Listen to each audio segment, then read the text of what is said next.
Honestly, I've never really wanted a zoom lens for portraits, even when I had full frame or whatever. Never really wanted a 72-1. I mean, I've been curious to try one out and whatever, but I've never really wanted one. Not enough to buy one just for portraits. Mostly a prime shooter. 50 f2 is the lens I use mostly, although lately I think the 35 1.4 has become my favorite go-to prime lens. So when I bought the 50 to 140, it wasn't for portraits. It was for travel and vacations. But of course, I wanted to see what the benefits of having a convenient zoom would be. So I recently had a portrait session out in Brooklyn.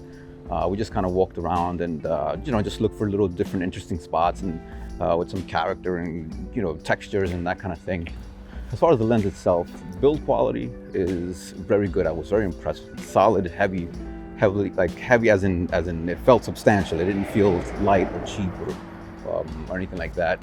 The control ring, the focus ring, the aperture ring, the zoom ring all feel nicely dampened, just the right amount of resistance without being too tight. As far as the autofocus goes, I was very satisfied with it. I've been using it, like I said, mostly for family stuff, travel, vacation, that kind of thing.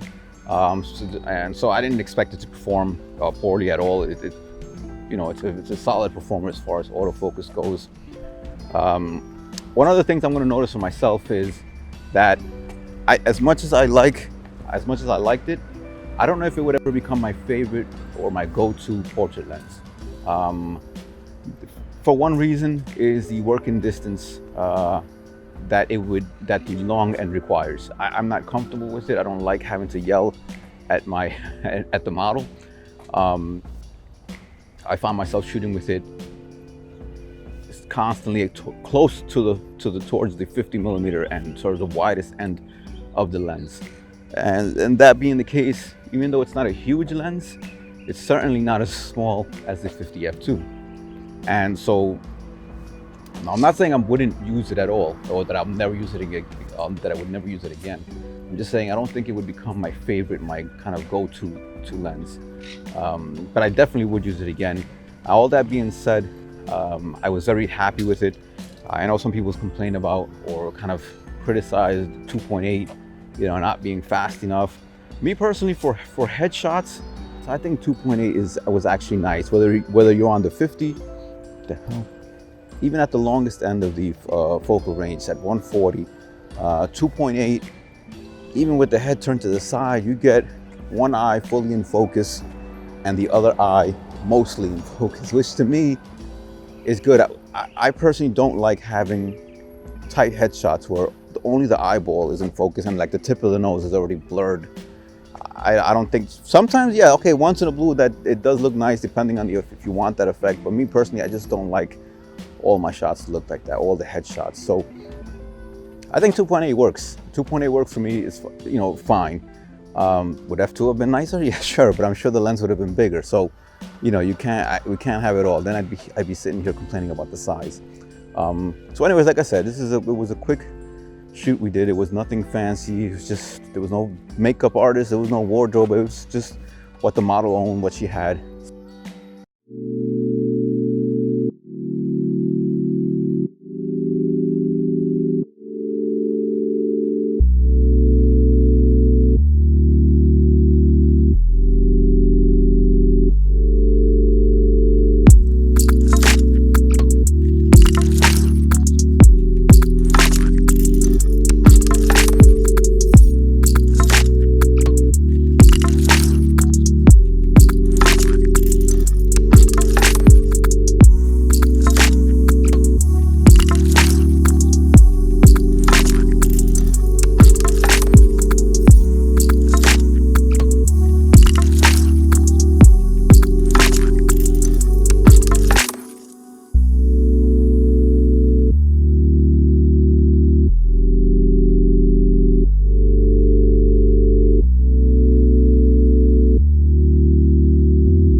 anyways, this is just kind of more of a first impressions type video.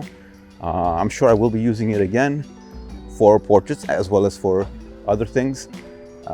So I'm sure I'll be making another video on this lens, more of a, I don't want to say full review, but my full thoughts on the lens overall.